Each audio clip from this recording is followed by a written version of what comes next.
એમાં નાર્કોટિક્સ ખતમ અને ખતમ ગૃહ રાજ્યમંત્રી હર્ષભાઈ સંઘવીની પોલિટિકલ વિલનો ઉલ્લેખ કર્યો. સર, પહેલી વાર હું જોઉં છું કે કોઈ ગૃહ રાજ્યમંત્રી આટલું ખુલીને બોલે છે અને આવી વિલ બતાવે છે કે મારે ચેન્જ લાવવો છે અને ચેન્જ લાવે છે. સર, તો સર એમનામાં એવી શું ખાસિયત છે, એમની કાર્યશૈલીની શું વિશેષતા છે કે એ ઈચ્છે છે અને થઈ જાય છે? હોમ મિનિસ્ટર સાહેબનો જો અભિગમ છે નાર્કોટિક્સ વિરુદ્ધમાં બહુ ક્લિયર કટ સૂચનાઓ છે, ટॉप टू बॉटम. मतलब जो एकदम कार्टेल जो चलावनार चाहे देशમાં કોઈ જગ્યાએ બેઠા હોય ત્યાંથી લઈને જો પેડલર છે, જો એના વેચાણ કરતા હોય અને એના યુઝર તક જવાના, તો એમાં નાર્કોટિક્સ खत्म हुआ. पहले जो क्राइम ब्रांचेस અને एसओजी नार्कोटिक्स बारे में ज्यादा काम करती थी.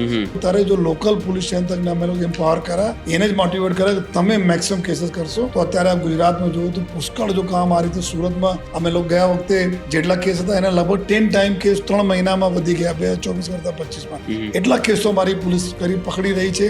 તો એના માટે જો ગૃહમંત્રી સાહેબને પુષ્કળ સપોર્ટ અમે લોકોના મળે છે. જો તો અમે લોકોને જ્યારે બી માર્ગદર્શનની જરૂર પડે છે, જ્યારે કોઈ ચીજ જરૂર પડે છે, 24 કલાક without any hesitation with full positivity આપણને સીધે ગાઈડન્સ મળે છે. સાચી વાત. અને એના જ ફિર આપણા પીડવાલ રહે છે.